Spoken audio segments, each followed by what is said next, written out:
Welcome to the FSC podcast. Here's Avery, PJ, and Nick. The league office is now in session. Hello, everyone, back again. My name's Avery, joined by my fellow front office members, Nick and PJ. This is Fantasy Sports Concierge podcast. We talk sports, fantasy sports, league management, whatever else we feel like. We are going to start off today with the Sports News Roundtable. And the news of this week, the past couple of days, was Christian Watson, $110.5 million extension on his contract from the Packers. PJ, what do you think about that? Well, the idea behind these extensions are to, does this lead to a Super Bowl? I think that, in Green Bay's mind, it's, they wanted to cut down on that wide receiver group, kind of solidify more so with who the three main guys are going to be.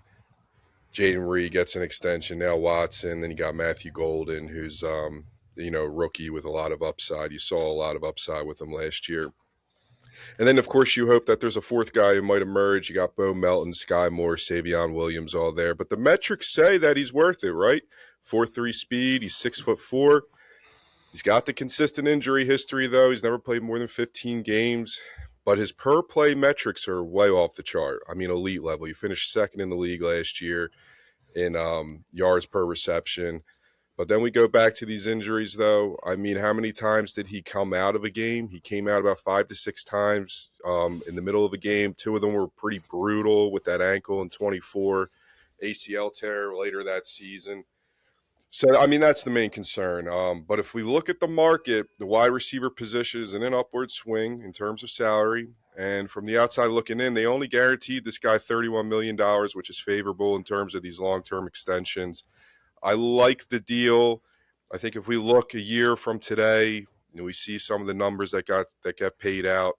I think this is a very favorable deal for the Green Bay Packers. I think this is what they're trying to do. I think they're trying to just cut down on that wide receiver room, give Jordan Love a little bit more consistency, and I like it. Well, Alec Pierce got 4 years, $114 million. So he's just under Alec Pierce, which I guess makes sense. I don't know. He's played 70% of his games. Well, Alec Pierce was actually number 1 in yards per reception. So these are just deep burners getting $100 million contracts. Yep. I think these are kind of guys that have more real life football value than fantasy football value, because Christian Watson is the kind of guy that is on everybody's roster over the course of the season, because somebody drafts him and then he might have one good game, but then he gets injured. And then you get frustrated and you drop him. Then he has one good game again, and somebody's like, I need a receiver. I'll see what happens. I'll see what happens with him. And it's just, he disappoints again, and he's on like 4 or 5 rosters throughout the whole season. Yeah. So I think the Packers have the most mediocre receiver core in the league. Like they're 15th, like exactly, or 16th. Like the Jaden Reed with his extension. Matthew Golden was a disappointment as a rookie, which is tough to say for rookies because you got to get adjusted. But like usually the star receivers, Odell Beckham Jr.'s neighbors, show out right away. He was a first-round pick out of Texas. That's what he was expected to do, and he did not. I mean, I'm happy for the Packers. It makes sense since they lost Romeo Doubs and they traded Dontavian Wicks. They needed to make Jordan Love happy. And they're also going to be a tight end heavy team. They have been, so it's not all about the receivers. But like, then their running back got in some trouble recently, didn't he? He did. Jacobs. It's not going to affect the season. So we'll see how that plays out. But I think what PJ said, I think what PJ said, though, that by getting rid of Wicks and Dobbs, it shortens what the room is, And the biggest thing that comes with Watson is his injuries, obviously, if he can stay healthy.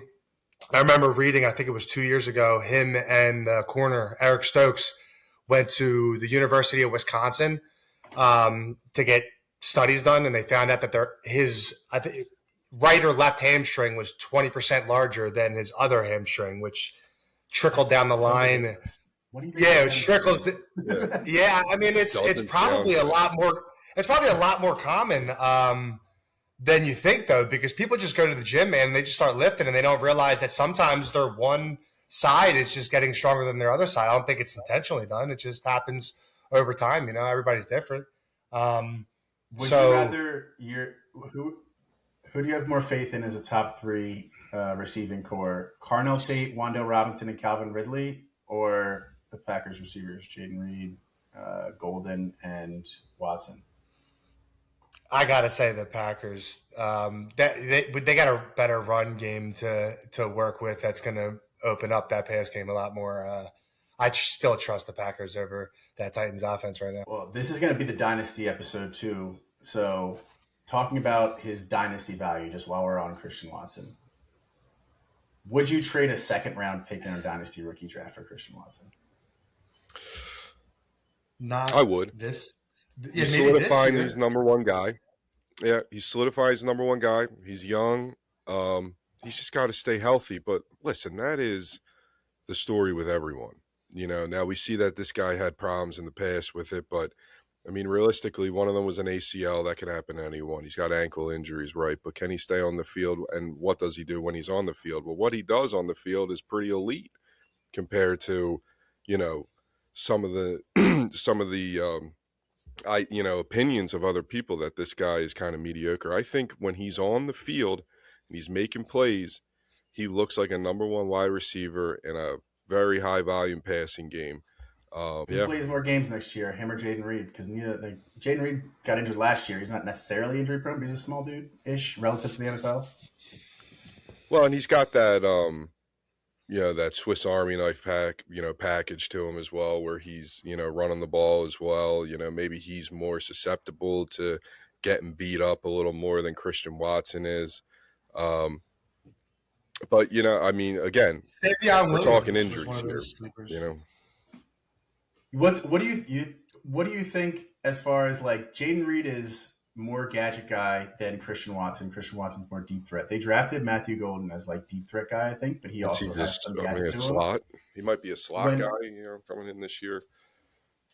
Like Golden's got to take away from one of those two, right? Or I guess he doesn't take away because Dobbs. Yeah, but you got to realize they can't. And Wicks. Dobbs touches. And Wicks. They came down from Wicks too. That's true. So they can all get a good target share. Yeah, it could be a good year for Watson. Over 1,000, as long as he stays healthy. Who's more likely to go over 1,000 yards of those three? What, between Watson, Reed and Watson? Sure. Really? Yeah, Watson for sure. Or Golden and Watson. Look at what he did at the end of the year last year, and that's when they were winning games. So I think Jordan Love, if you had to sit Jordan Love down and ask him who's your favorite target, Christian Watson's definitely the guy. Yeah, and I think that had a lot to do with why he got paid as well. So I just listen, 6'4", 4'3". I mean, he's got the total package. He's just got to stay on the field. So I can't believe we got Nick off the phone onto a Chromebook and he still drops off. We gotta get him a better laptop. Well, we can move toward Darnell Washington's contract, the other big contract that got signed in the NFL this week. Darnell Washington to the Steelers, 4-year, $42 million extension, $21 million guaranteed, 10.5 per year. He's 24 years old. Is he? I mean, last year it was his breakout year, if you want to call it that, but he had about 350 yards or so. But Aaron Rodgers loves the guy. He's huge. I mean, if you're 300 pounds as a tight end, you're going to have some fans just off that alone. Does this matter at all for fantasy? Well, in terms of the contract itself, I mean, I understand why they did this because he flourishes mainly in the Pittsburgh offense. And he's a Pittsburgh tight end if I ever saw one. He's a Pittsburgh tight end, but his fantasy is not where he fits into that Pittsburgh offense. He fits into that Pittsburgh offense because they use those heavy personnel packages. They love to run the ball. They use a lot of play action. Their run blocking is physical. He's a red zone weapon, yeah, so maybe you got a little flex in him every once in a while, depending on maybe that there's a middle linebacker down, or maybe you're playing a team that's weak, in the middle of the field, or but in terms of he's a flyer to me at the end of the draft. To me, he's I'll keep him on my watch list in case he pops at some point in the season. if you looking at because the Steelers still have Freiermuth there, and Freiermuth Mhm. is paid like Mhm. they're paying Freiermuth $12.1 million a year through 2028, so he's going to get more targets definitely. And but then if you look at the contract, and this is something again Dynasty episode, when you're looking at the value of players, you want to match how the team values them, and money up front, guaranteed money is how you can kind of one of the ways you can determine that.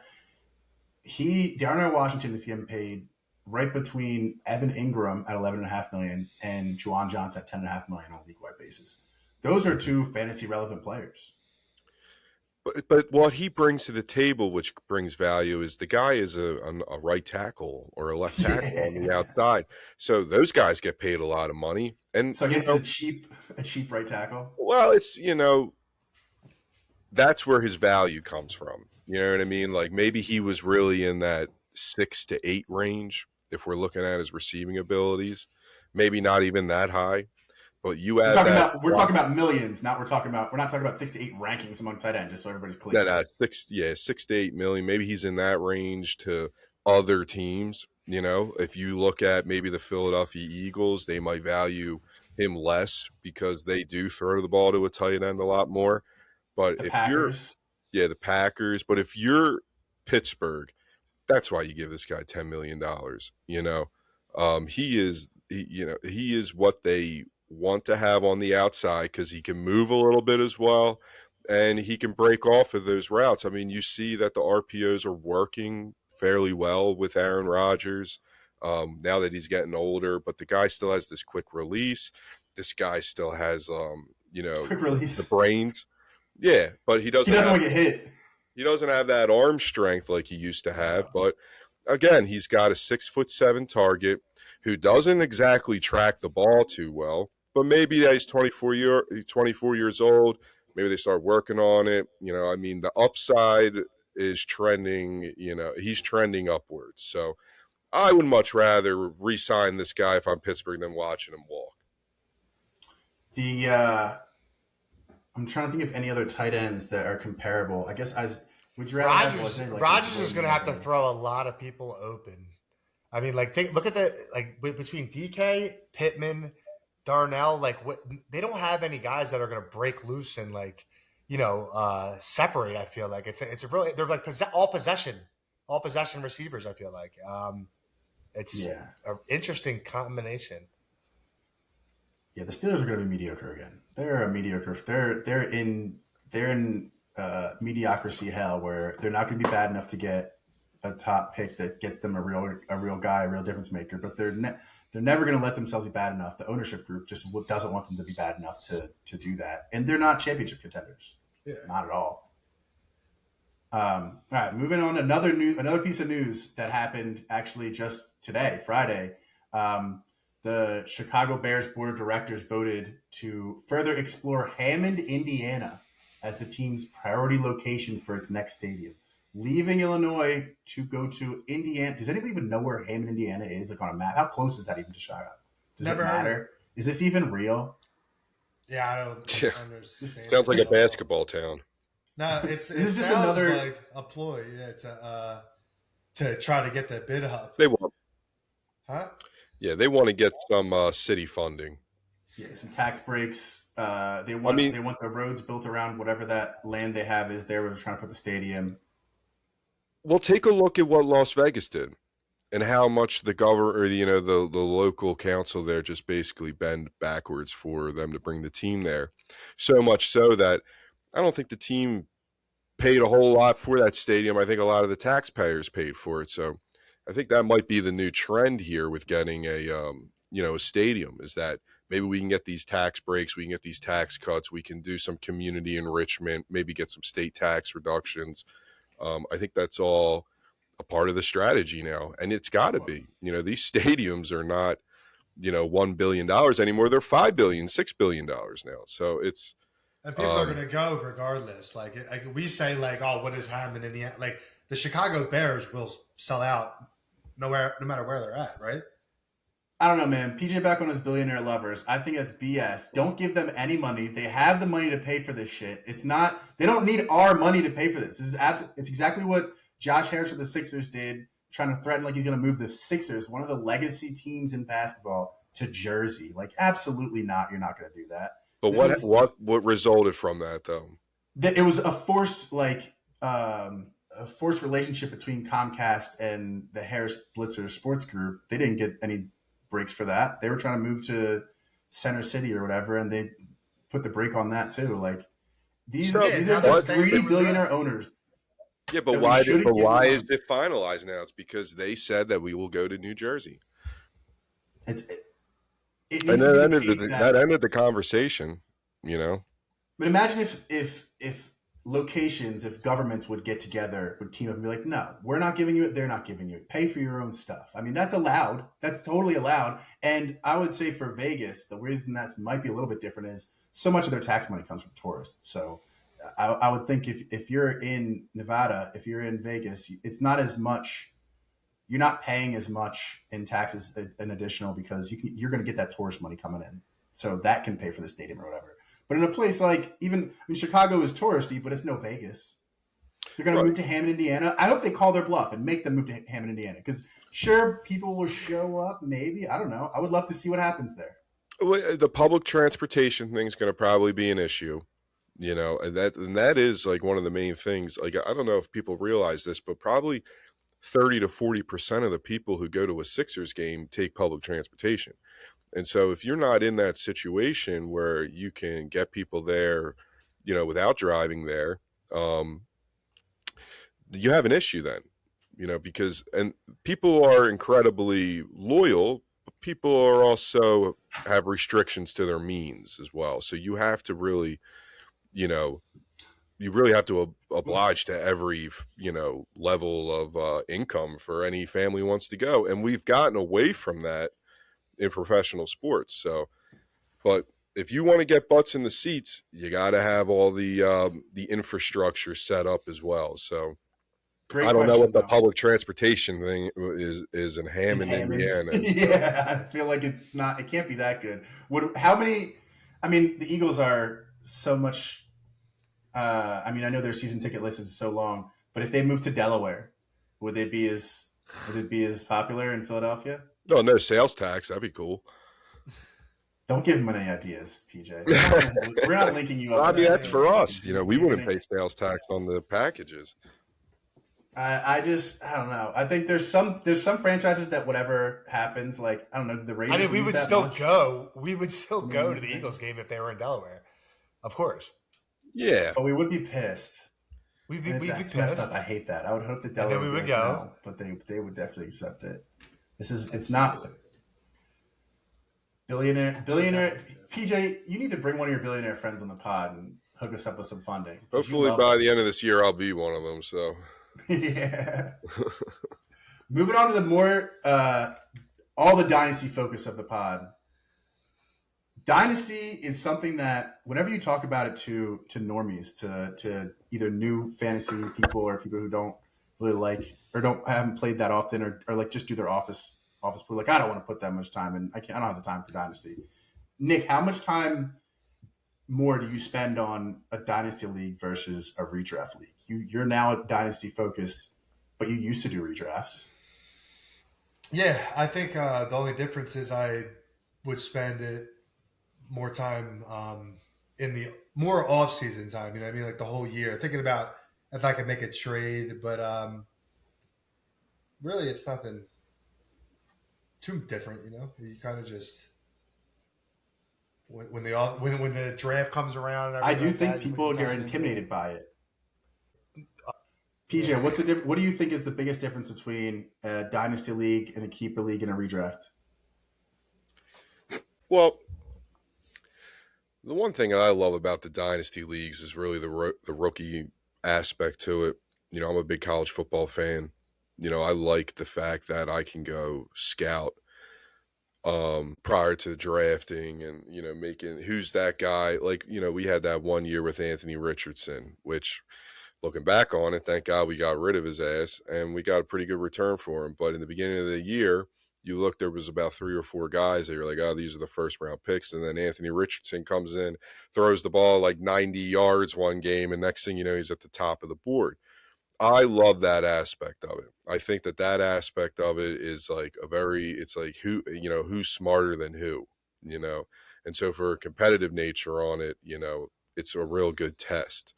And that's true with keepers as well. In our keeper league that we play, you always want to look for who's that $1 guy, if it's an auction style draft, or who's the guy you can get in a late round who, is going to be fairly valuable next year, and it's not going to cost me much. So I love that aspect of it. Depending on what your rules are, whether you give up a draft pick in a round, if you keep someone or whatever it is, but it's great for strategy. It really kind of separates out like who's good at fantasy football. I think it kind of gives that more of that, gives you a bit of more of like a pedestal to stand on, because there's more knowledge involved with it, and there's a lot more luck that's involved with it as well. So I think that, for people who want to be more engulfed with it, the options that you have in a keeper league or a dynasty league are just so much better than that, like regular, once a year with a couple of people, which is great and all. But if you're more immersed into it, you want a little something more, those are the best options for it.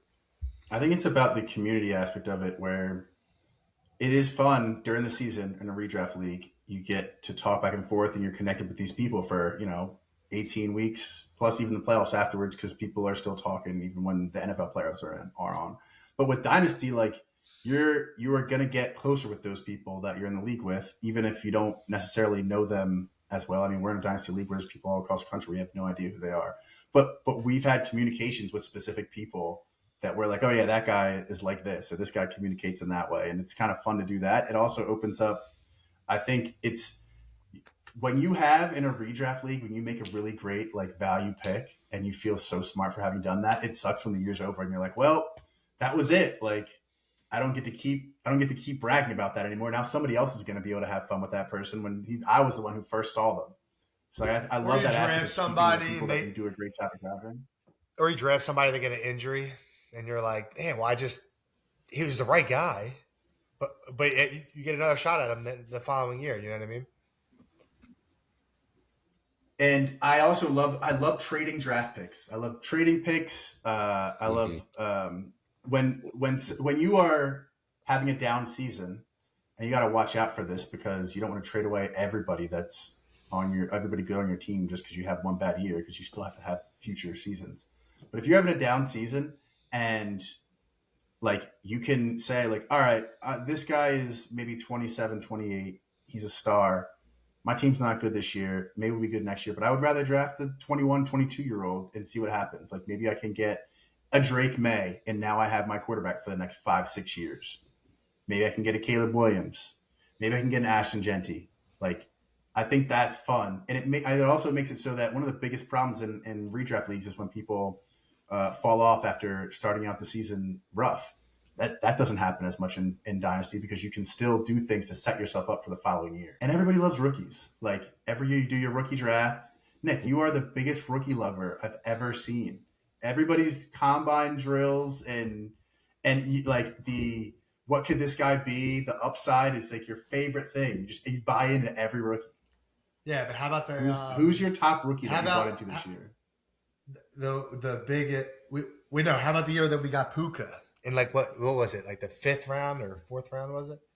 Who's your top rookie? Who's your rookie guy this year? Who's your rookie guy this year? Oh no, I was saying when we got Puka, right? Yeah, late in the draft. That was like the second to last round. That's what I'm saying. Like have it like in the 5th round when you're sitting back and you're looking at Tyler Scott and Puka, and you're like, all right, well, which one? At the time, that was a tough call. You know what I mean?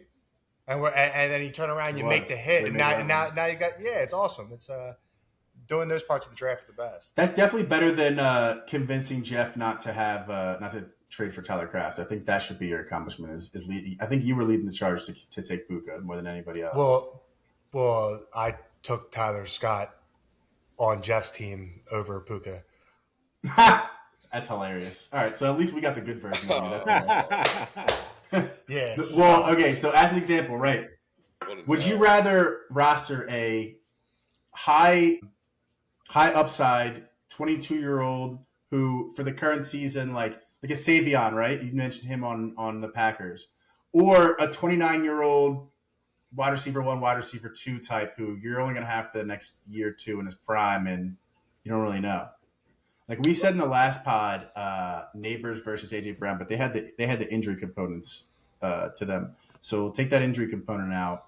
Let's say you're looking at, I mean, even a pretty good one is on the same team, Puka versus Devontae Adams. They're both great. Depends on where you're at. You know what I mean? Depends on where your roster's at. You know, if you're looking to rebuild more, if you take a look at your roster and you say, hey, like 3 of my receivers are going to fall off next year.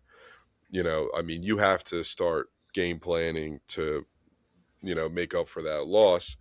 And so that's where the decision starts, you know, and, you know, everyone has to take a look at where they stand with their roster before they do it. So it's tough to answer that question, you know. And definitely if your top few star players are all in their upper 20s, just go for it. Like this is your last 2 years and then you can recycle afterwards. Like I think it's better to be too late than too early in fantasy. I think in real life as a GM, it's probably better to be too early than too late. But in fantasy, like if you have a sliver of a chance, you got to go for it that year. What do you guys think? Yeah. Would you just... Let's say you got Matt Stafford as your quarterback, you know, and you don't know, like MVP season last year could be the worst year, or maybe another MVP season, but you know the time is, you know, running out with him. So it just all depends on where you stand, you know. If you're going for it, are you trading Bo Nix for Matt Stafford? In a dynasty? Yeah, in a dynasty. Then Bo Nix for sure, yeah. I would say so. I mean, because really, he's got a back injury. Yeah. Well, again, it depends on where you're at, right? If you're moving on, if you need that production from a quarterback, well, then you got to weigh the pros and cons. But it's not like you're giving up much though for Bo Nix, who had 31 touchdowns last year and 10 interceptions. You know, did it with less talent around him. Now he's got Waddle. But yeah, I mean, like he's got Waddle. Stafford. I mean, the writing has to be on the wall here with Stafford, right? They just drafted a quarterback in the first round. This is a team that notoriously trades all their picks and brings in veteran talents and stuff like that. They drafted a quarterback in the first round, and Stafford's coming off a back injury, and them things are no joke. I still think the back injury was a lie. Is it? They just drafted think it's a lie in the first round. Well, they do not value those first round picks, right? You know, so maybe it was a tough trade to get rid of that pick or whatever it was that they were caught up with. And then I think there was more of like a fuck it thing because Ty Simpson is not that good. He was not a first round grade for me.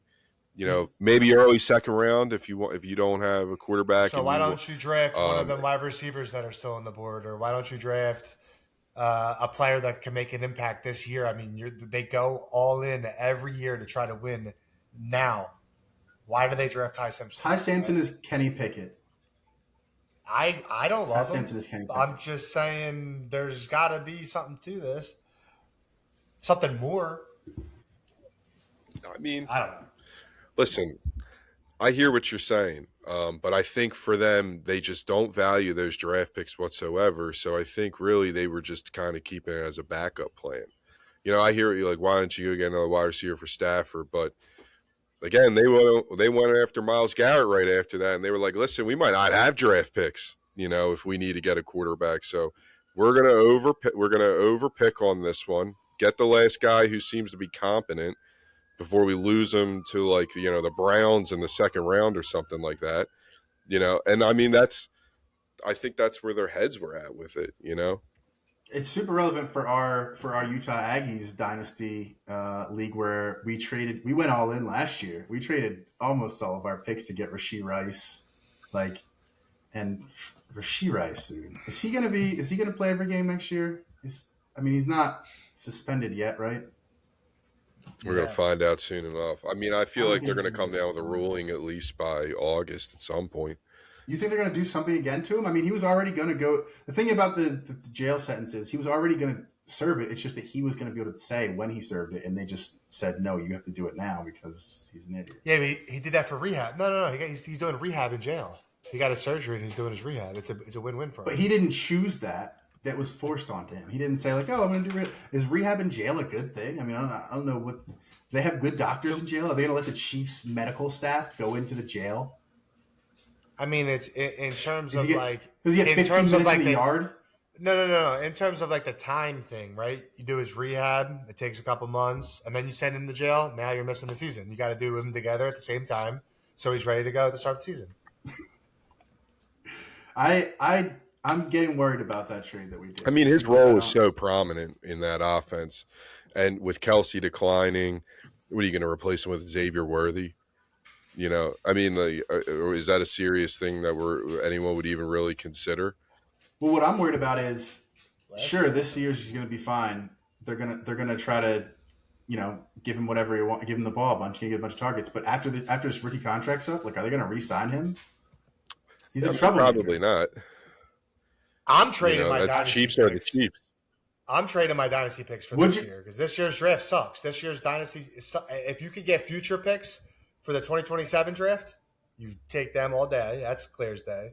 No, but let's say, would you trade first-round picks in next year's draft in Dynasty for Rashee Rice? The 2020 draft? 27? Yeah, the 27 draft picks in Dynasty for Rashee Rice. No, not 2027, 2026. 2026, absolutely. I just traded, in me and Jeff's league, it was A.J. Brown for pick. It was A.J. Brown and a third. No, it was A.J. Brown, a fifth. But Rashee Rice is a young receiver, dude. That's not like A.J. Brown. Rashee Rice is a young, should-be stud receiver. I'm not trading. Would we trade Rashee Rice this year for a first? I would trade pick 108 for Rashee Rice all day. Really?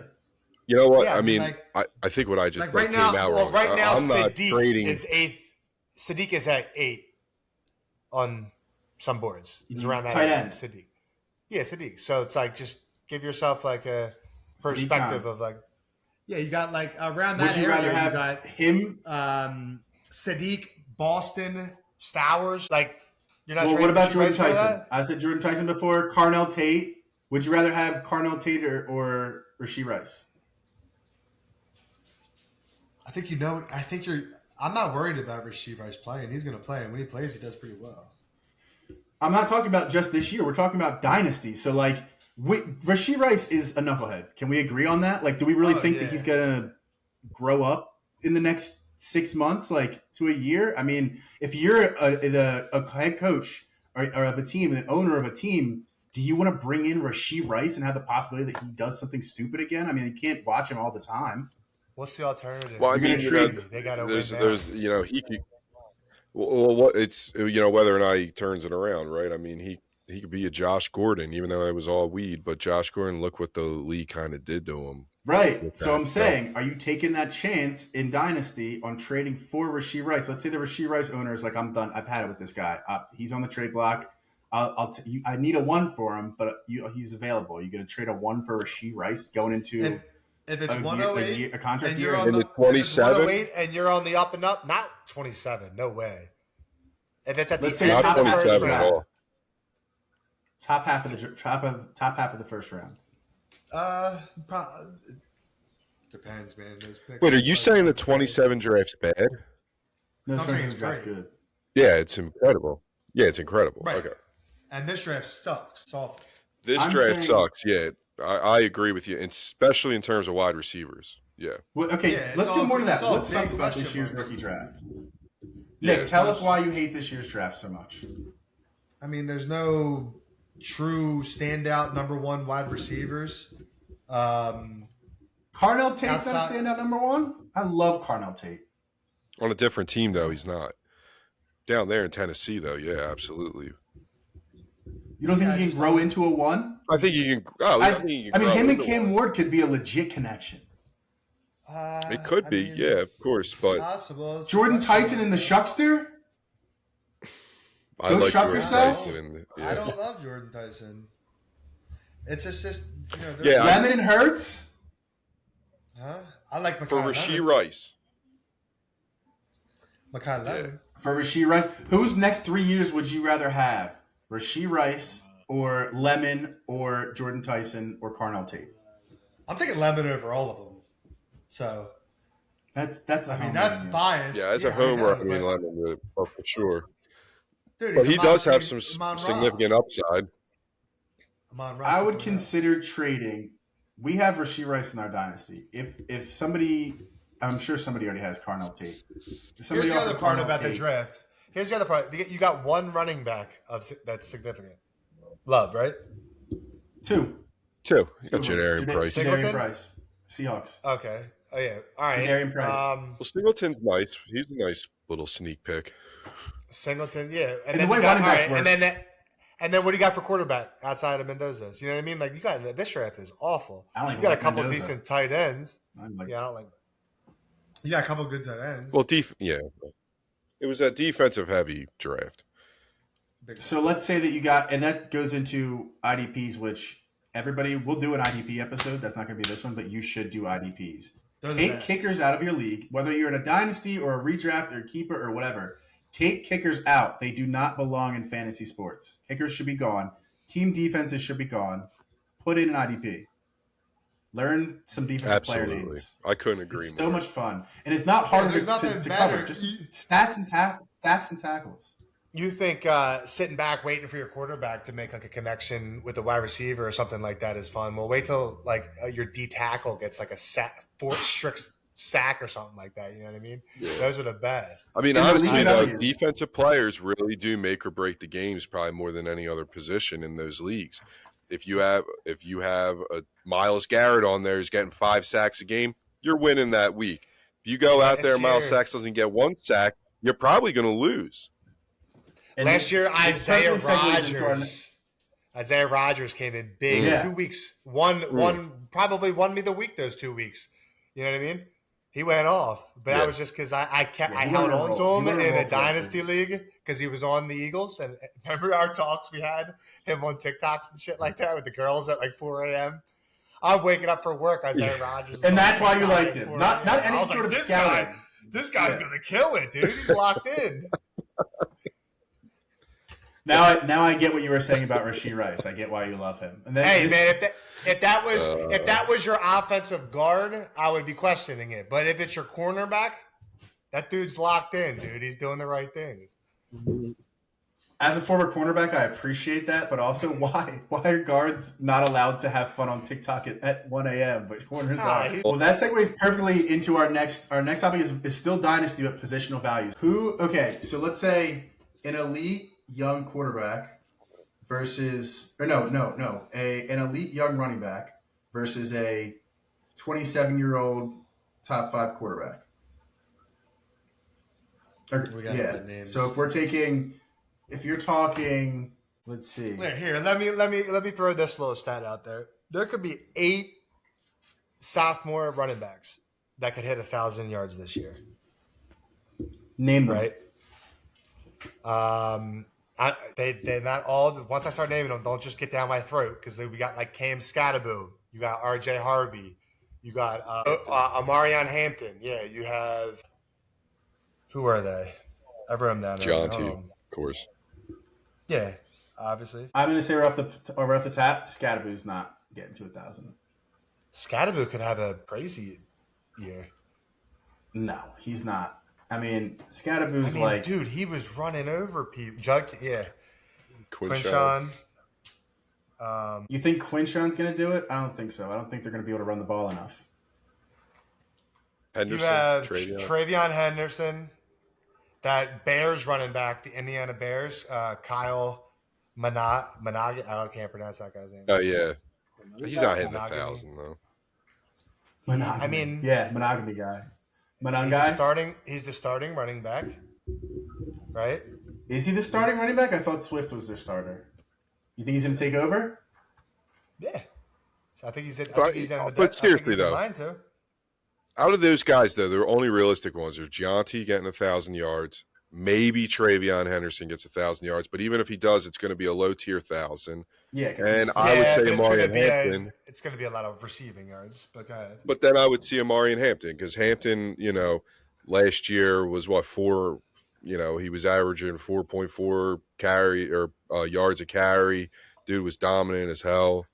I could see that happening, but RJ Harvey, no chance. Judkins, like Avery said, they got to learn to run the ball there. Cam Scatabo can get there, but I think that Dart moves well enough for them. I think he's more of a threat Basil to the Tootin. Jaguars. Based on last name alone, I'm going to say yes. They're possible. They all have shown some success. The Kyle Monogany, whatever that running back, Monungai. He only has one girl. That's why they named him. He ran for 783 yards last year, and he split time. He didn't come into the year as a starter. RJ Harvey, he may not hit the 1,000 yards running, but if he's close to it, he's going to have a lot of receiving yards as well. I mean, that means he was on the field for a lot, and that dude's a big-time pass catcher. Travion Henderson's the same thing. He can be the low-tier 1,000-yard guy, but with that, he's also getting receptions while he's on the field. A lot of these running backs are capable of catching the ball now. So if they're getting close to 1,000 yards, they're very valuable. My point in saying those running backs that are sophomore running backs that could see some success this year, they position themselves to have success this year, is that it's more likely to find those players in these offseason drafts than to address that quarterback position. You're going to have to look at trades, and you're going to have to look at stuff like that. That's if it's at one of those keeper leagues that you guys have, which you could keep, like 3 people. But if you're talking about the dynasties where you could keep everybody, that's what I'm talking about. Who you value higher, Amarian Hampton or Cam Ward? Amarian Hampton. Mm-hmm. That just goes against everything you said about quarterbacks and running backs. Yeah, no, it doesn't. I don't value. I have Amarian Hampton having. It's harder to get a quarterback. Yeah, but I have Amarian. I think Amarian Hampton's going to have a breakout year. Year 2 with Harbaugh, Hampton, that whole offense improving. They can add both offensive linemen, Alt and what's his name that got hurt last year? Coming back off injuries. That offensive line should be stacked, and Harbaugh loves to run the ball. Amarian Hampton's in an unbelievable position. Whereas Cam Ward, I would do Cam Ward over Scatabo. Travion Henderson and Cam Ward. Travion Henderson. I'm big on Travion Henderson. I think it's his time to shine. Quinshawn Judkins or Cam Ward? Cam Ward. Judkins evened it out. Judkins just broke his fibula, right? I think it was his fibula. And I was looking at the stats of all the players that have come back, like right after the fibula injury. It's not good. Chris Godwin came back immediately, and it's the immediate Peterson comeback. was AD a fibula? Was AD a fibula? I can't remember. AD broke everything in his whole leg that year. Yeah, he came back and ran for fibula, tibula. Whatever doctor words are in there, he broke it all. It was tough one. Tony Pollard. Tony Pollard did it. Took him 2 years to come back. Yeah, and new team, yeah. All right, so let's go over some second year players. If you think they're going to break out, if they're going to be studs, I'm gonna throw it over to PJ to start, and we're going to start off with Jackson Dart. Yeah, I mean, it kills me to say this, but I'm going to say that he is going to have a pretty solid year here. Even though there's a lot of turmoil right now, you got basically the 2 guys that you expect to lead the team moving forward here. But Neighbors is back. Scatabo is really going to balance that offense out. Andrew Thomas is going to be healthy. And I have faith in Harbaugh with all of that. So I think if you look at everything that's involved with it, there's a huge potential for him to have a good sophomore season rather than slump. But again, you don't think that because of who his we saw a bunch of locker room BS in Philadelphia last year, and that tore a lot of stuff apart. You don't think that could possibly come for him because of his whole Trump announcing Trump thing? I mean, him and Carter are already beefing. Jameis handled it. You think Jameis just fixes it all? Yeah, he fixes all of that. Now I have they said, I think earlier today they said he did that Jackson Dart, they plan on having him throw more, run less. Do you think that's going to affect him? Because I don't think he's that good at throwing. If fantasy wise, does that hurt his case? Yeah, absolutely. That hurts his stock for me. I believe you needed his running to support his fantasy value, right? PJ, sounds like you don't agree. Looks like you don't agree. Well, no, I mean, I want to go back to you saying, A.J. Brown really kind of created problems, which he did, of course, but did that affect Jalen Hurts of being an effective quarterback, especially in fantasy terms? He was still looking at his effort level. I think looking at his effort level that people at least could see, and the fact that it kind of seems like he was dogging a little bit, are your teammates going to want to fight that extra inch for you, which is really what you need to have, especially at the quarterback position. They're like have you seen the clip? I'm sure you guys both saw the clip of when Myles Garrett beat that Packers tackle so bad, and he was like, "Jordan, run!" Yeah. Is there going to be some of the linemen who, I'm not saying they're going to let them go on purpose, but if they get beat, are they going to scream for him? Are they going to run Jackson? Or they're going to be like, "Oh, well, I am beat." I don't think Harbaugh will allow that whatsoever. I think that when you look at what's important in those situations, you need to have a strong head of the table. And they do. They finally do. Since Coughlin? And Jameis. I'm not even kidding. When you say Jameis, I say Jameis Winston. Oh, my God. We're putting so much on Jameis. That guy's the man. I love Jameis Winston. He just fixes everything. Just throw him in there. Nothing can go wrong. But he's kind of the perfect backup for this guy. Because he will not be afraid to tell him to shut the fuck up. Yeah. They got Wilson out of there. I mean, that's got to be a plus. Yeah. All right. Yeah. That's the biggest addition by subtraction. All right. On to the next second-year stud. We're going to go with Ashton Genty. What do you think about Ashton Genty, PJ? It's an easy yes. Really? Yeah, with Genty having a much better year. Are you saying he's going over 1,200 yards rushing? Rushing, not total? Yeah, I could see him doing that. Look at what was given to him this year, right? You got Mendoza, who's going to take much pressure off him. Kubiak. It'll be a legit battle, right? You think he's going to start over Cousins? I think he starts over Cousins, yeah. Right away? Right away. Oh, that's a hot take, man. That's a hot take. Why even bring in Cousins if you're going to do that? Well, because you need to have a good quarterback competition on there. It happens with all these guys. But at the end of the day, they end up starting because what's going to happen is they're going to probably lose their first 2 to 3, 4 games, with Kirk Cousins if he starts. And then all of a sudden Mendoza's in there. And they're not going to just be like, hey, let's not let Mendoza go. I'm not a huge fan of Mendoza, but the guy is coming ready to the NFL, in my opinion. Outside of Bowers, who does he have to throw to? Yeah, let's see. You cannot set him up. I'm telling you right, but look at what else came into play here though. You bring in Kubiak, that's a zone blocking scheme, it fits his style better, and the biggest addition that they had all offseason was bringing in Tyler Lindenbaum. That is huge. I forgot about that. No, that's some of them clips last year of players just going unblocked and guards just looking lost and Genty just getting hit 4 yards behind the line. I mean, that was embarrassing. That's what I would say. But the problem is, does that just get fixed because you throw Lindenbaum in there? I mean, that's going to help, but they were bad last year blocking. Well, think about how that helps Mendoza, or you know what I mean. If he's got a legit, Jason Kelsey with Jalen Hurts, Jalen Hurts, went any type of audible or any type of check down that he had was pretty much coming from Kelsey.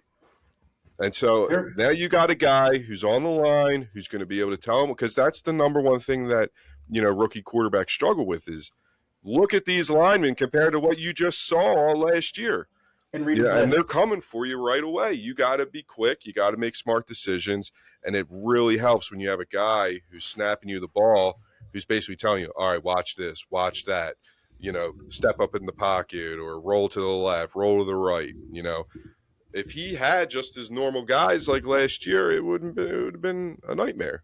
And to that point, actually, remember last year, I remember the 1 week, I forget, it was early on in the season when people were still like, is Cam Ward a bust already or something like that? And he completely missed a blitz check and just got annihilated because nobody was there I mean, obviously the center didn't help it. The consensus seemed to be he should have seen that and called it, but that's what rookies do. They miss stuff like that. And when looking back, Nick, you said who were the receivers? Oh my God, they're bad. Trey Tucker, Jalen Naylor, Jack Betch. That's their receiver. That's their top three. That is bad. How do you That's not helping a rookie quarterback. How do you throw their best into that? After Bowers? I mean, I would say Michael Mayer is a more talented target than either of those three receivers, and that's not supporting a rookie quarterback. I would be worried to throw him into that, even if Tyler Lindenbaum is going to be a big help to that line, but it's not. He's a first overall pick. He's a first overall pick. You know what I mean? Like you think Bryce Young was ready? No, you got to throw him in there. Him right away there. That was look what happened to him. No, but look what that's what you have to do though. You're not, as a organization too. Like you have to show that you have like legitimate, faith in this guy. And I know that if you're putting Cousins in there and you're losing 3-4 games in a row, next thing you know, you got the talk radio screaming at you all this. Mendoza at camp is going to be a better quarterback than Cousins. Well, that's the thing. If he's better at camp, then he's better at camp. But I think that they're going to lose 3 to 4 games to start the season regardless because they suck. So I think if let those games be lost by Cousins instead of Mendoza, so Mendoza can see And people don't want to see Cousins. Isn't their fan base just tourists right now anyway? It's like whoever's I mean, they're big. And generally, I don't think people want to see the Raiders, period. Yeah, I think anybody so you think Cousins is going to draw the outside fan in more than Mendoza? Well, there is a business decision that comes with this. I'm not you sure just the product on the took the first overall pick. I think, Nick, what were you saying? The product on the field is not going to change regardless? Yeah, I think the product on the field stays the same. You're going to be bad. You're going to be bad. Most people are going to show up to watch the opposing team. Yeah, I agree with that. I think the business part of it, because they're in Vegas, that's a very unique factor with them. I think you're always going to get the opposing team's fans like, a weekend in Vegas, let me go. Vegas has the cheapest airline tickets of probably most NFL teams where they're at. I don't think they have to worry about selling tickets. I think they need to worry about Mendoza's confidence so he doesn't get David Carr. I think that's what they should worry about the most is that the problem is you're just going to run Genty into the freaking ground in the same. You're doing that regardless. I mean, you're not attempting more passes. I would think if anything, you're going to attempt more passes with Kirk Cousins because it's like whatever, he can take it. He can take the hits. He's already done it his whole career. He's already for real. He's cooked. So you're not worried about ruining him for the future.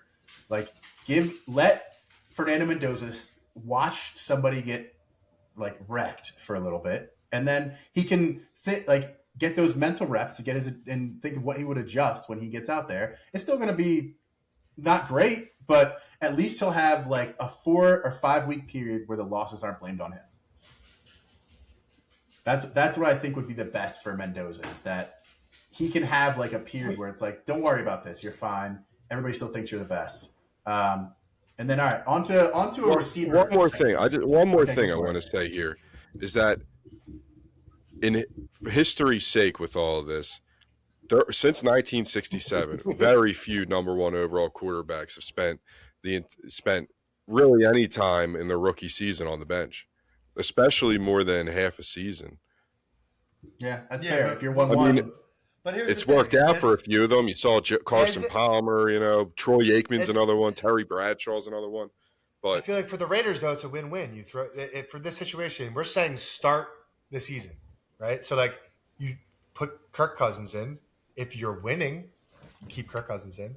If you're losing, that's your reason to bring in Mendoza. You bring Mendoza in for game 1 and you start losing. It's a wrap. What do you do from there? You put in old guy? You have an excuse. You got a rookie quarterback in there. You got an excuse. All right, let's got to look at this from an organization standpoint here. We've seen organizations ruin quarterbacks over and over and over. Just ruin them. The Raiders, Raiders are one of them. You know, but the Browns, the Jets, they do it all the time. They ruin their quarterback. You know what I mean? On to a more valuable position in wide receiver. Two second-year wide receivers. One had some injuries, but they both really performed pretty well. I think people expect these guys to be future number ones. Ted McMillan versus Emeka Egbuka. Who are we thinking has a better season? Who has a better situation? Who are you taking in redraft leagues? Who are you taking? Just give me whatever. Nick, go for it. I think Emeka Egbuka, Ted McMillan. I like Ted McMillan in this year. I think he has he's in more of a position to take more of a role. I think there's just more weapons on Tampa to spread the ball around, and that's true. I think this is just a good year for Ted to take his step. Do you think Bryce Young takes that step up to show that he can be a receiver who can support a number one? Is that the problem, PJ? No faith in Bryce Young. No faith in Bryce Young. And I know that you're not going to agree with this, but McMillan's going to have a down year. All right. It seems like a stretch, I know, but his offensive volume is going to decrease. Why? Because he accounted for 30% of their fucking yards last year. So he's going to get doubled more this year. He only caught 50% of his targets last year, too. 57% of them. 8 of them were drops. The rest were shitty fucking throws from Bryce Young. So, and the guy can't even see over his offensive line. His accuracy is trash, which is the reason why he was drafted number one anyway. And lastly, McMillan ranked 65th last year in open score separation. It's a perfect storm brewing right now for him to have a bad year, in my opinion. Yeah, I mean, I want to say that Bryce Young turned a corner last year. He got to the playoffs. They almost beat the Rams. They almost beat the Rams in the playoffs. That's huge. He's coming into the season with so much confidence. He's thinking he's the next Drew Brees. He can have. I mean, if Tua can do it for one season, Bryce can do it for one season. I'm gonna go. And the 30% thing I think cuts both ways because I agree with you. He's gonna get more attention. But if he's just that dude, it doesn't matter. And his competition is Jalen Coker and Xavier Legette. Jalen Coker, I like him, dude. He's a sleeper. Jalen Coker. But he's no Chris Godwin. Chris Godwin is getting 150 targets, right? No, but I just mean that he's enough to you have to keep an eye on him. To keep them off of him? Yeah, you can't put it all on top because Jalen Coker, he's a go wide receiver. They got a lot of little gadget guys. They got Jimmy Horn and Mechie. They added Mechie. Well, one underlying and Xavier Legette, he's another big body. You know what I mean? You don't want to take attention away from him. Who gets more targets? Who has more targets next year? Egbuka or McMillan? Who gets more targets? I think McMillan's going to get more targets, but then again, that's where my problem is with him is that he's only going to catch 57% of them. He's not incredibly efficient out there in terms of that. It's not his fault. It's Bryce Young's fault. But I do, he's going to get more targets because, he's really the only guy. But that's a part of the reason why I don't think he's going to have a good year because defenses are going to adjust to this. He was rookie of the year last year, but that was based off of not having film, I think, on the guys. So, not just preparing for him from a week to week basis, but now you have a whole off season to prepare for this shit. DC's an off-season, things change. That's always the case. Like, there's no way he's getting covered the same way he was last year. They're gonna bracket him. They're gonna do other stuff. But great talent. What? Absolutely, guy's probably going to be a really good player at the end of his career. We're going to look back on it, but like I said, he's just got like this entire situation that's kind of working against him right now. All right, on to a running back. Are we going to go or Omarion Hampton? Where does he rank? Do you think Omarion Hampton among running backs top 10 finish the season? Yeah, I don't think we need to spend a lot of time on this one, my man. This guy is going to have a fucking great year, I think. 84th percentile in broken tackle rate. I mean, he's an elite workhorse production guy. He's an easy points for you game.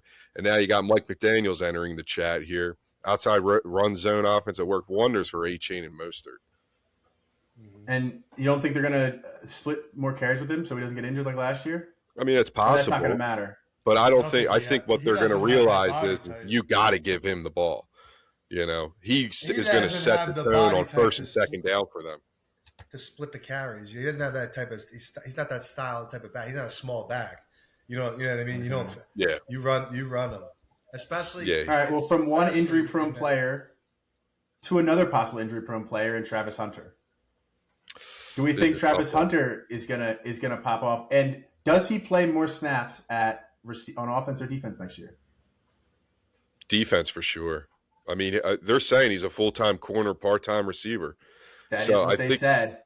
I mean, I think he's a great pick in in IDP leagues. Depending on how how your commissioner or whatever lays out on how the scoring is going to be on that. But I think if you look at the pros here, maybe he's got a little bit less of an identity crisis. However, he's going to struggle with targets on offense. You got BTJ, Myers, and Parker Washington, who all look really good. Yeah. And I think if even on the defensive side, though, I think that the coordinators are going to target him more than anyone else. I think he has the ability to work through it, though. But I also think that this knee problem that he's having is a little bit bigger than what they're saying. So we'll see. But I don't think Travis Hunter is going to be wowing people next year. I think he's going to maybe have a game or two where he wows people.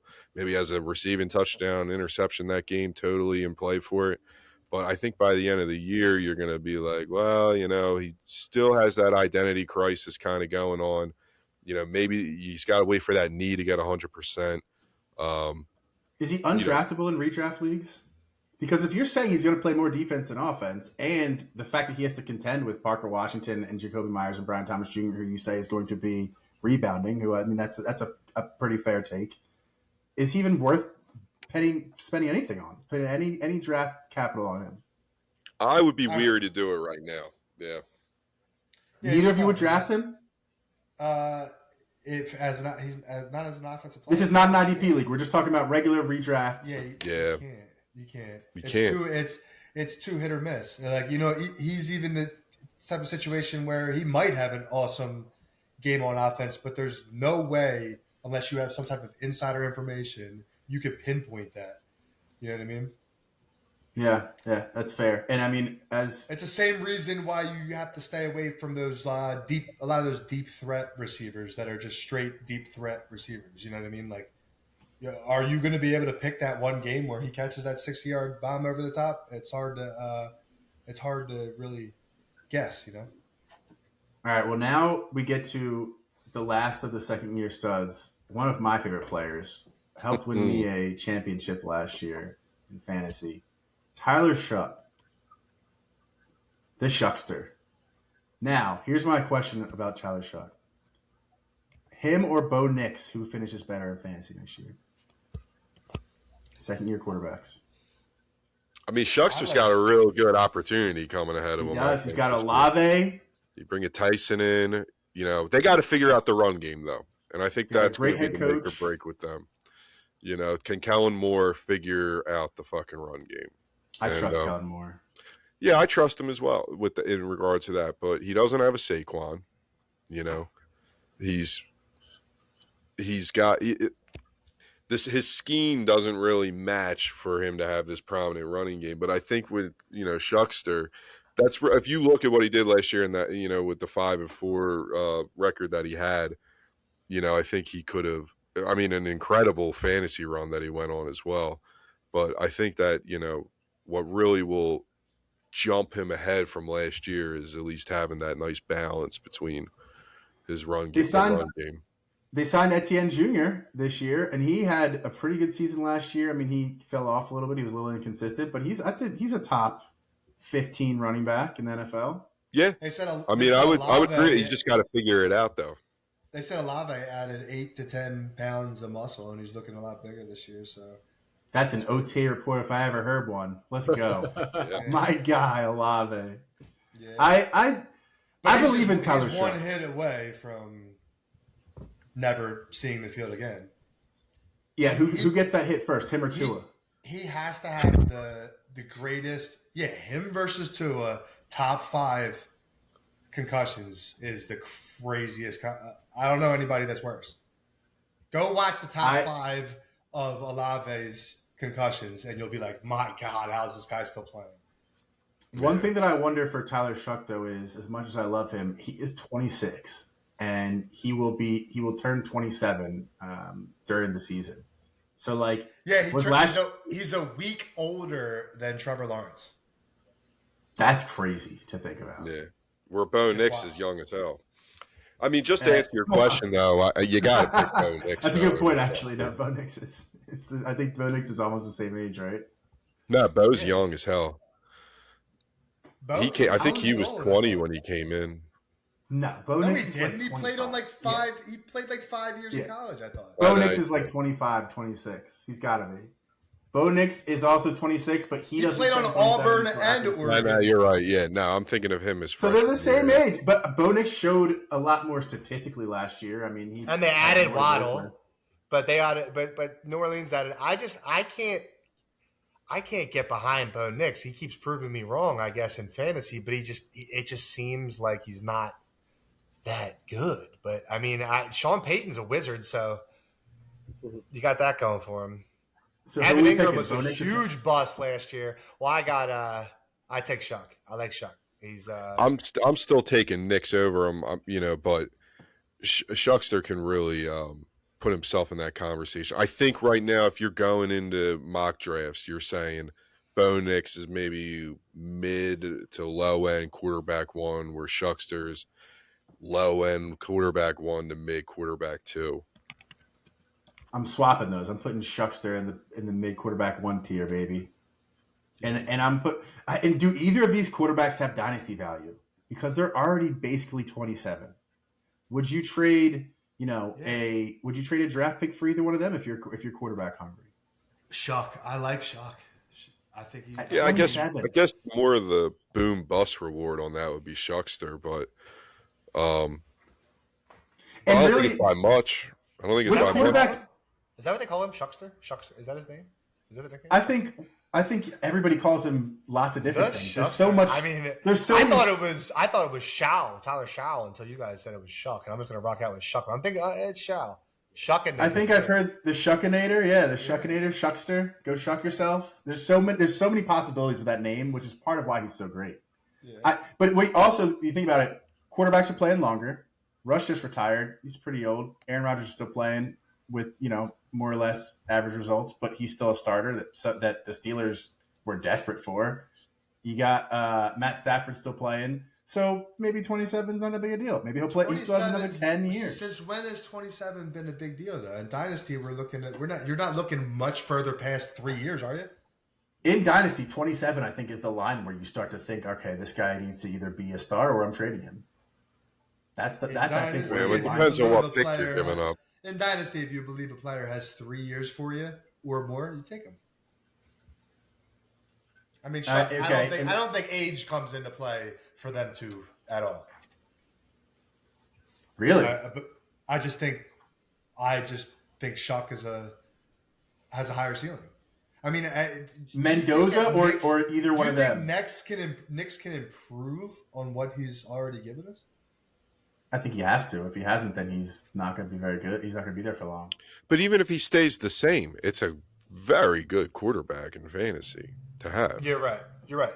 That is true. I just think the ceiling. I guess I'm looking at a ceiling, and I think a ceiling of Shuck is higher because Shuck could have a really good season this year, and I think Nix has kind of showed us what he can give us. And I feel like that team has relied so much on how good their defense has been. It's, what happens when he starts getting put in a lot worse positions and stuff like that. I just can't see them keeping it Okay, up. So let's go to the last section we have here. One-hit wonders. These are players that last year were either unexpected or had breakout seasons. And do you think that they'll continue like building and be those great players they showed us last year, or they were just 1 year nothing? I'll give you 4 players. I want you, starting with you, Nick, I want you to go from rank first to last. Who do you think is most likely to keep up with their breakout? Okay. So we got Drake May, Javonte Williams, George Pickens, Jamison Williams. All 4 of those players were league winner type players last year. Yeah. I think George Pickens the best. The only thing that comes with him is the question on his situation. But I think as far as talent goes, George Pickens is your number The one. most likely to keep it up. Yeah. Well, he signed his tag, and he's showing up to practice, so I think he's going to play. He's not going to pull a he's not going to pull a usual Dallas Cowboys and hold out until the season. Jamison Williams So is one of those guys that I spoke on earlier, like in terms of like what the style is, and it's hard to predict. He's one of those guys it's hard for me to draft because he's really just a big time deep threat, and a lot of his production comes off of how successful you are at the play action. And a lot of people think that Detroit's going to have a down year this year. I think if there's one player on that offense that's production is just going to stay high, it would be Amon St. Brown and Gibbs, but Jamison Williams for me is I'm not going to put too much stock in him. He's a great talent. Him last. He's an awesome talent. I just think that it's more, yeah. No, I'm going to tell him you said this, and he's going to hate you from now on.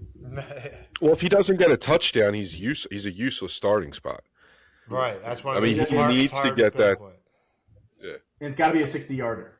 It was like Devontae Smith last all year. He's really young.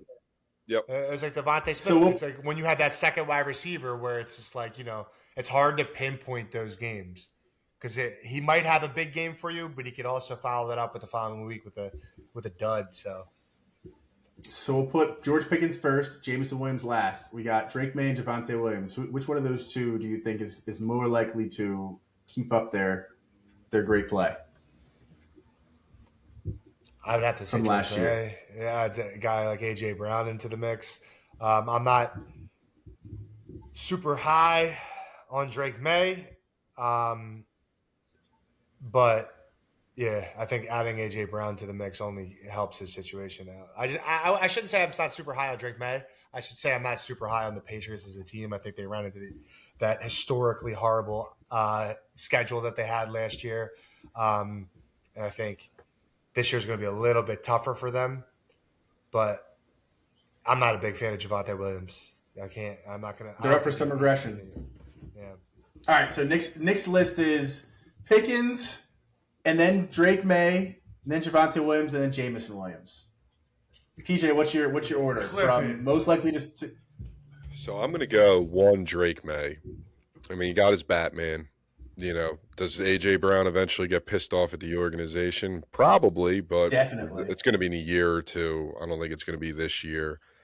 And again, a lot of his game evidence shows that he's kind of overcome the little shit that loses you games when you're doing when you're a younger quarterback.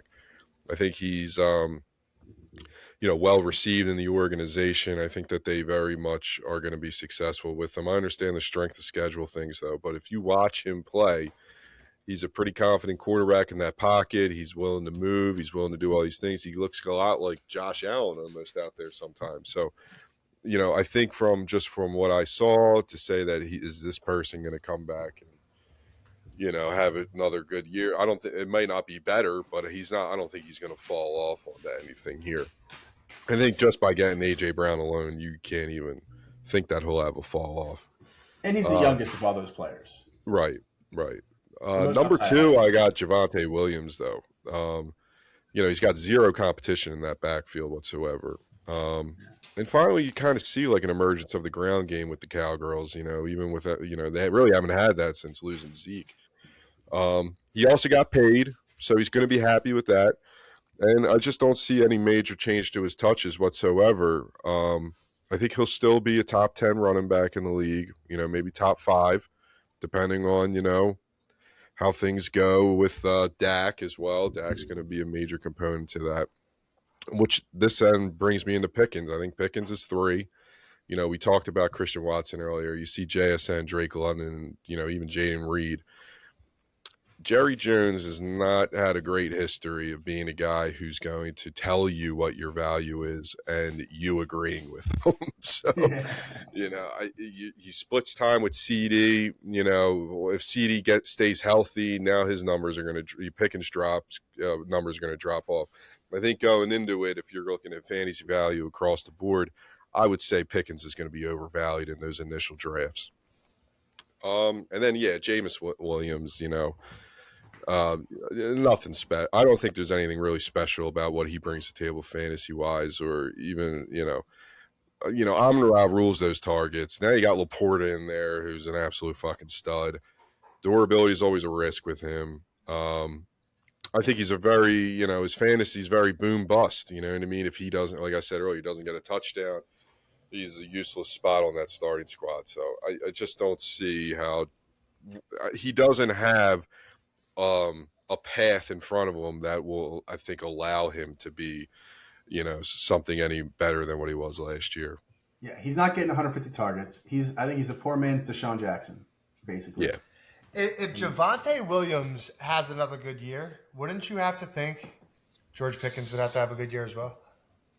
I mean, if Javonte Williams is running the ball well, you would have to think that passing game. I'm just stuck on the contract thing, because I know that if I'm Pickens' team and I see, Christian Watson get $100 million, I'm going to be like, well, I belong in that JSN Drake London. So if he goes out and category. he shows out, he has every opportunity to be the highest paid wide receiver next year. He's in a contract year. He has every opportunity to have it. But I think he's going to want the Cowboys to kind of court him a little bit for the beginning of the year. And they should be because he's a very valuable player to him when he's happy. But also at the same time, like I said, if CD stays healthy all last year, what are we talking about with Pickens? That's true. That was a big opening. Do we think that? I mean, there's targets. There's targets there. Do we think that CD is that much better than George Pickens? Yes, absolutely. I do. Are you kidding me? I do. Oh yeah. I mean, George Pickens is a dog. He is. But the majority of his fantasy points came during those weeks that CD wasn't playing. I mean, those were his better weeks, which makes a lot of sense, doesn't it? So, points per game. Didn't he average more points per game than CD? But the point he's saying is that if they're both there together, he probably doesn't. Yeah, for the whole season. Doesn't change what he says right there, right? All right, we'll leave it there. Thanks, everybody, for joining us. Don't forget, if you need help running your fantasy league, whether it's Dynasty, Redraft, Keeper, hit up fsconcierge.com. Check out our services. Minutes from today's meeting will not be distributed. Check us out on socials. We got a Facebook page. We're on Instagram, Fantasy Sports Concierge. We got TikTok coming out. We got everything going on. Just Google us. You'll find us. League office is adjourned until next time. Peace. Peace.